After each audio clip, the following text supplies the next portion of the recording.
The house was quiet except for the hum of the baseboard heater and the faint scratch of my brush outside.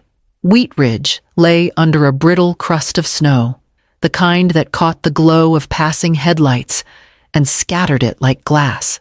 I stood at the easel in my small studio corner, layering the final strokes of crimson over the canvas I had been shaping for months. This piece was meant to anchor my portfolio review at Rocky Mountain College of Art and Design in Lakewood. Tomorrow morning would decide whether years of late nights and careful savings had been enough to earn me a place there. I was blending a shadow when the door banged open. Kiernan stood there with one of his friends, both carrying the sour scent of cheap beer and bravado. His eyes flicked to the canvas, then to me. With the same look he gave when mocking my night classes, "Women can't code," he said flatly, as if my brushes and paints were proof of failure. "Stop embarrassing us," his friend snorted, muttering something about art being for real men. Before I could form words, Kiernan stepped forward and dragged the box cutter he carried for odd jobs straight through the center of the canvas. The sound was worse than any insult cloth tearing. Paint still wet enough to bleed, my hand froze in midair, brush trembling. Humiliation clamped down on me first, sharp and suffocating, then grief rose. A wave so heavy I thought my knees would give out. But beneath it all, colder than the air that seeped through the old window frame, came fury. I pressed the brush handle into my palm until it hurt and forced myself to look directly at him, memorizing the jagged wound across the canvas as if it might guide me to what I would do next. I leaned against the wall, the ruined canvas still burning in my mind, and for a moment, all I could see were the corridors of my past, the nights when the lights never went off in the medical billing office off West Colfax, the glow of monitors stretching across rows of tired faces. I was one of them, headset pinching my ears, tapping out codes while the city outside slept. Those hours paid for rent, groceries, and Kiernan's endless hobbies, while my sketchbooks waited in the closet. I used to dream of enrolling in studio classes full-time, but instead I poured money into soccer uniforms that never fit past one season. I stitched holes in jerseys under the weak light of the kitchen lamp. When music caught his fancy, I pawned my own easel to buy him a second-hand guitar. When he said coding was the future, I saved to enroll him in a boot camp, standing in the rain after work to pick him up when buses ran late. Each time he quit, I told myself he would find his way if I just kept giving him one more chance. Sacrifice became muscle memory. I often skipped meals, sliding the last portion onto his plate, convincing myself I wasn't hungry. My shoes wore thin before I bought new ones, but I made sure he never walked into school with scuffed soles. What he never knew was that I wrote everything down. Receipts tucked into manila folders, photos of every painting I managed to finish, even notes about hours worked and hours lost. Documenting wasn't about revenge, then it was survival. Proof that I existed beyond the roles of mother, provider, shadow. Now, staring at the jagged rip in my canvas, I realized those quiet records were more than fragments of a hidden life. They were the foundation I would have to stand on, the ledger of what could no longer be erased. The heater clicked off and silence spread through the house. I left the torn canvas leaning against the wall, its gash a wound I wasn't ready to touch. Instead, I opened the flat files beneath my desk. Inside lay the studies I'd built quietly over months' charcoal sketches of mountain ridgelines, watercolor washes that mapped the tones of dawn, compositional grids taped together in careful layers. Each one was a breadcrumb leading to the final piece. Beside them were the prints I'd made at the library down on 38th Avenue, high-resolution photographs of the work in progress. My laptop hummed awake, and there were the digital files layered PSDs, scans, Even the generative sketches I'd coded late at night when Kiernan thought I was only paying bills. Line by line, pattern by pattern. They mapped a language of process no knife could erase. I unlocked my phone to check the time, but another notification pulled me in. A message thread left open on Kiernan's screen earlier that evening had synced to the cloud. His words to his friend glared back. She thinks she's going to RMCAD. Watch this. She'll have nothing to show tomorrow. My throat tightened, but my hands steadied. I took screenshots, forwarded them to my own drive, then printed copies on the old inkjet humming in the corner. Proof sat warm in my hands. Piece by piece, I gathered a new submission, the surviving sketches, the printed photographs, the process binder I'd updated just last week. Even the fragments of the slashed canvas, I pressed them flat between sheets of newsprint. If I had to, I would show the jury the damage and the strength it revealed by the time the first gray light filtered over the snow outside.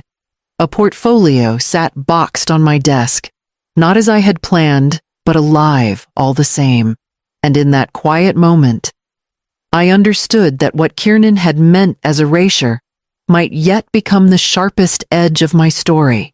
The snow along Wadsworth Boulevard had thinned into gritty banks by the time I pulled into the parking lot at Rocky Mountain College of Art and Design.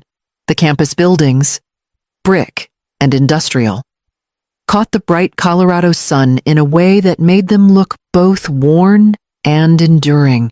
My hands clutched the steering wheel until my knuckles went pale.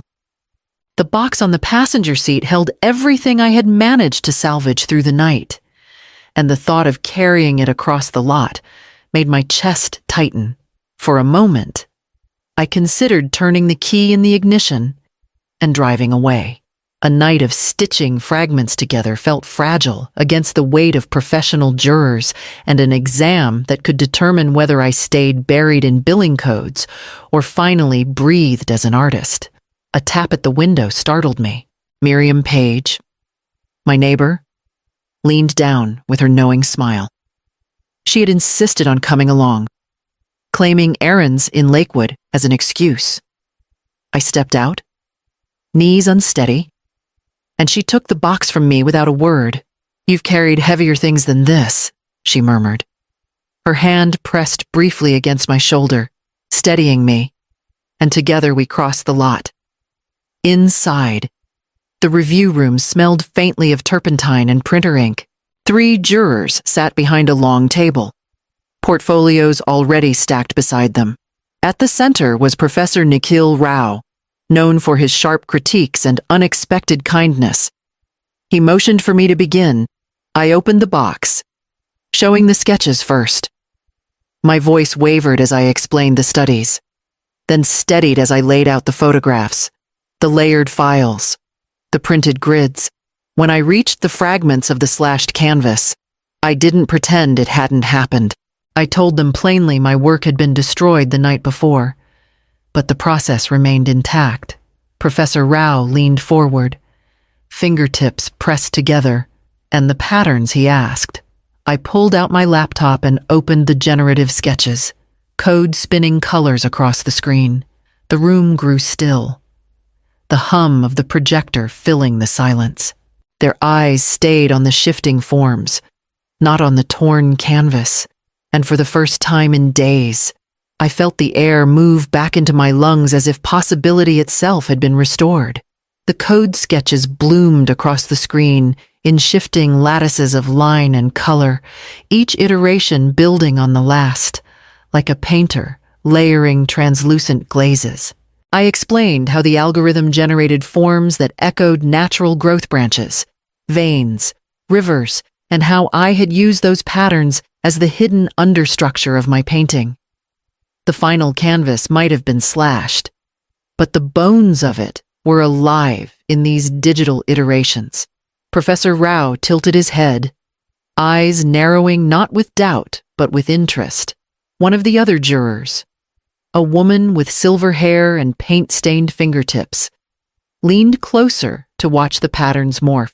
I felt their focus tighten. Not on the wreckage I carried, but on the bridge I had quietly built between code and brush. "This is unusual," Rao said finally. Voice even. "Not many applicants bring computational methods into painting." "It's not a replacement," I said quickly. Afraid they might think I leaned on machines. "It's scaffolding, a way to test possibilities before I commit them to canvas. The painting grows from both the human gesture and the coded pattern." The silver-haired juror nodded slowly, as though mapping the logic in her own mind. "And when the painting was destroyed, the scaffolding remained." Her words settled in my chest, like a weight shifting from one shoulder to another. Yes, that was exactly what I had been trying to hold on to since last night. I showed them the fragments next, laid carefully on black foam board, the gash still visible, but edges aligned to reveal how the lattice had guided the composition instead of hiding the wound. I let it speak alongside the sketches. They murmured to one another in quiet tones, glances flicking from the torn surface to the glowing screen. At last, Rao turned back to me. "We will need a week to deliberate," he said. "But we have a request. Next Friday is the art walk on Santa Fe Drive. Bring these fragments. Bring your sketches. Let the public see them." I blinked, stunned. What had begun as an exam was now becoming a stage. The pieces I thought had ended my chances might instead be the opening act of something larger. And the thought carried me out of the room with a steadier step than I had dared imagine. By the time I returned home, the afternoon sun had already dipped low, streaking Sloane's Lake with a pale orange sheen. The box of fragments rested in my trunk, but I carried something heavier inside the certainty that the damage had a face, and it was waiting in my kitchen. Kiernan sat at the table, scrolling his phone as though nothing had happened. I set my laptop down, opened the folder, and placed the printed screenshots between us. Text messages glared in ink, his words bragging to his friend about tearing through my canvas. Laughing at how I'd have nothing to show, his shoulders stiffened. "You went through my stuff." "No," I said, voice low. "You left your trail on the cloud. You wanted an audience. Now you have one." I slid across the time-stamped images of him entering my studio, the photos I'd taken of the slashed painting.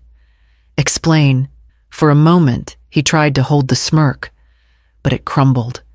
His jaw worked, then loosened. "Because you make me look small," he muttered. "You think you're better than me. Always talking about art, about coding. I never learned it." "All right," I lied. "To my friends. About projects. About gallery contacts. I couldn't stand you actually pulling it off." The words should have stung, but what I felt was colder pity mixing with anger. His cruelty hadn't come from strength. It was envy hollowing him out. I steadied myself. "You owe me restitution. For the materials. For the time. You'll sign a plan. Or you'll leave this house." His head snapped up, panic flickering behind his eyes. "Where would I go?" "You'll figure it out. Your friend already has. He left when he saw what you did." Silence thickened between us, the heater clicking on in the corner. He looked smaller than he had the night before. Deflated, stripped of the swagger he wore like armor. I gathered the papers, slid them back into the folder, and stood. The lines had been drawn, no longer in charcoal or paint, but in boundaries he could not cross again. And as I walked toward my studio, I knew exactly how I would turn his sabotage into something he could never undo. The next evening, I pulled the ruined canvas from its hiding place and laid it flat across the dining table. The gash cut straight through the composition, raw edges curling where the fibers had torn. I trimmed the loose threads carefully, then threaded a heavy needle with linen cord. Each stitch was slow, deliberate, binding the wound into a visible seam. When the pieces finally held together, I traced the fractures with delicate lines of gold leaf, letting them gleam under the lamplight like rivers carved into stone. I began to see what the painting wanted to become. No longer the polished piece I had planned, but something more defiant. I named it in my mind, undeleted. On rice paper, I printed Kiernan's words, the very insults he had thrown at me. Women can't code. Stop embarrassing us. I tore the sheets into strips, layering them beneath translucent washes of paint. The text ghosted through, half hidden, like a whisper trying and failing to bury itself. Instead of erasing the damage, I let it live inside the work, a reminder of the lie that had tried to silence me. When the last glaze dried, I wheeled the piece down to Miriam's garage. She had already set out her tools, a fresh oak frame waiting. Together, we lifted the canvas, measured, and cut. She held the frame steady while I drove the nails, each strike echoing louder than the last. Standing back, I finally saw it as a whole. The stitches, the gold seams, the layered text, and the projected generative pattern spilling across its surface. It was no longer a broken painting, but a declaration. Pain was no longer the background. It was the centerpiece. Miriam exhaled and gave a short nod. "This is stronger than what you started with." Her words followed me into the night as I wrapped the piece for transport, already picturing the crowded streets of Santa Fe Drive and the gallery walls where Undeleted would finally be seen. Santa Fe Drive was alive with music and the smoky pull of food trucks when I arrived. The galleries spilled light onto the sidewalks, laughter and conversation weaving through the cold night air. I carried Undeleted inside, heart hammering as Miriam and I lifted it onto the wall. The projector clicked on, casting the generative patterns across the stitched seams so the gold leaf caught and scattered the light. Within minutes, people clustered around. Strangers leaned in, tracing the stitched gashes, whispering about the text barely visible beneath the paint. The projection shifted, and the crowd murmured, drawn closer each time the patterns pulsed across the surface. I stood near the back, almost afraid to claim it as mine, until I heard someone say, "Whoever did this understands how to turn harm into design." A woman with cropped hair and a sharp gaze introduced herself as Leda Beaumont, a gallerist I recognized by reputation. She asked if I had a studio she could visit. The words caught in my throat, but I managed a yes, giving her my number with hands that didn't quite stop shaking. Then, as if the night hadn't already carried enough weight, I saw Kiernan near the doorway. He looked smaller under the gallery lights, stripped of the bravado he wore so easily at home. When his friends asked about the piece, he muttered, "It was me. I ruined it. She made it better." I watched the shame wash over him as they turned away. Unimpressed by his confession, I didn't move toward him. I let the silence do what I never could: show him the cost of his choices. Later, at home, the gallery glow still in my mind, my phone buzzed. An email from the RMCAD jury filled the screen. Their deliberation was complete, and I opened it with a steadiness I hadn't felt in years. The email from the jury was short but decisive. I had been awarded the Merit Scholarship and a materials stipend. They cited not only the strength of my work, but also the resilience shown in my process. Reading those words, I felt something unclench deep inside me. It wasn't simply approval. It was validation that the path I had walked in silence all these years was finally visible. The next morning, I laid the restitution agreement on the kitchen table. Kiernan signed without argument, his eyes fixed on the paper as though each stroke of the pen drained him further. He moved into a friend's rental near Alameda that same week, carrying only what he could afford to keep. I changed the locks the next day, the sound of the bolt sliding home louder in my ears than any applause from strangers. I set clear rules in writing. No more bailouts. No more second chances unless he proved he could honor the first. I offered one condition: I would pay for one community college course of his choice, but only if he completed it. No completion, no support. The terms were simple, and for once, the balance of power was mine to hold. Standing in the quiet of the house, I realized the justice I wanted was not about watching him fall.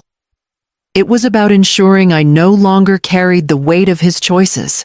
The line between us had been redrawn, not with paint or thread, but with boundaries. That evening, I returned to my studio and unwrapped, undeleted. Propping it against the wall, it no longer looked like a wound. It looked like the beginning of something I had waited far too long to claim, and the thought carried me into the days ahead. The first time I turned the key in the studio door at RMCAD, I paused to feel the weight of it. The small brass teeth slid easily into the lock, but to me, it was heavier than any burden I had carried before. Inside, sunlight spilled across concrete floors, the smell of turpentine and wood stretching wide in the air. My space, my name on the roster, my future shaped in square footage I didn't have to borrow. Undeleted leaned against the far wall, waiting to be crated for the juried show that had accepted it. I traced the gold seams with my eyes, still amazed at how the torn canvas had become the very proof of my survival. It would hang under gallery lights soon, no longer the remnant of sabotage, but the artifact of resilience. On Saturdays, I began leading a small workshop for undergraduates curious about bridging code and paint. We called it code on canvas. Watching younger artists write a few lines of JavaScript and see patterns bloom across the projector screen reminded me of the nights I had stitched together my own courage. Their eyes lit up the way mine once had, when I still believed there was space for me in this world. At the end of a long day, I pulled a fresh canvas onto the easel, powered up my laptop, and opened the sketches I had been refining. A lattice of projected lines spread across the white surface, delicate and waiting, like veins on paper. I picked up a brush, felt the bristles flex, and finally exhaled. The lock had turned, the door was open, and this time, the space inside belonged wholly to me.